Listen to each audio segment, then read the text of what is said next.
तो hello guys, welcome back to my new video. तो guys आज हम बात करेंगे Roman Reigns and Cody Rhodes face to face SmackDown पर। आज के स्मैकडाउन पर ऐसा नहीं हुआ, रोमन रेंस अकेले नहीं है, क्योंकि रोमन रेंस के मैनेजर वॉइसमैन ने रॉ पे कोडी रोड्स से ये वादा किया था कि मैं तुम्हें स्मैकडाउन पर रोमन रेंस अकेला दूंगा, रोमन रेंस अकेले होगा तुम्हारे आमने सामने।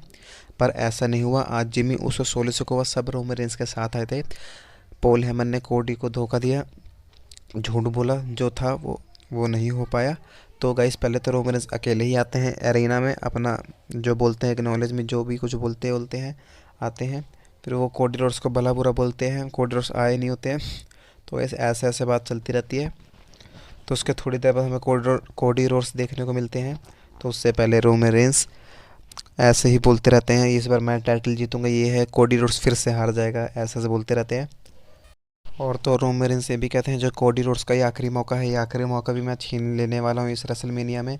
तो रोमन रेंस ऐसे ही बोलते रहते हैं अरेना में। पॉल हेमन के साथ खूब हंसते हंसते हंसते अरेना पूरा बू करता है रोमन रेंस को।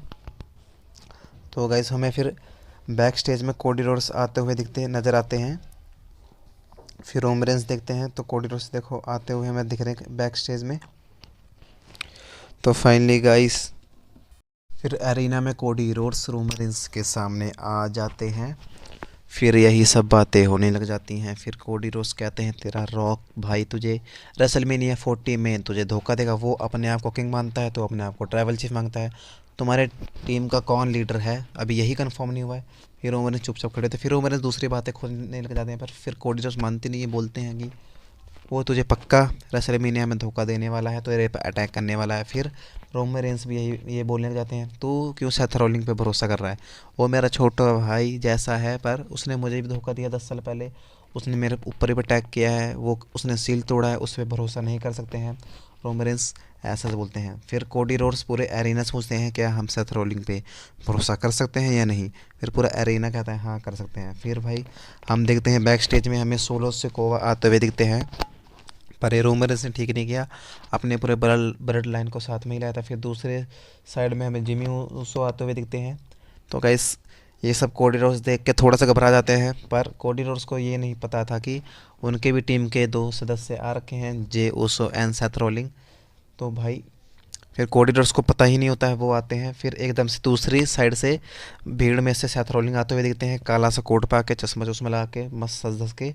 फिर दूसरी साइड हमारे मेन इवेंट जी उसो आते हुए हमें दिखते हैं एरिना में, बीच में से बंदों के बीच में से आते हैं। फिर भाई जे उसो वही इतने गुस्से में लग रहे थे जैसे कि रोमन रेंस को खा ही जाएंगे, पर साथ फ्रिकिंग रॉलिंस पता नहीं पूरे मूड में आए थे, मज़े में उन्हें पता नहीं मस्ती से छा रखी थी रोमन रेंस को देख के, पता नहीं क्या। पर भाई उस टाइम रोमन रेंस का मुंह देखने वाला बन गया था। भाई रोमन रेंस की पूरी तरह फट चुकी थी सेथ फ्रिकिंग रॉलिंस को देख के, और उन्हें अपने छोटे भाई जे उसो को देख के पता नहीं क्या पूरी फट गई थी रोमन रेंस की। वो यही सोच रहे होंगे ये क्यों आ गए हैं। तो गाइस हम मिलेंगे नेक्स्ट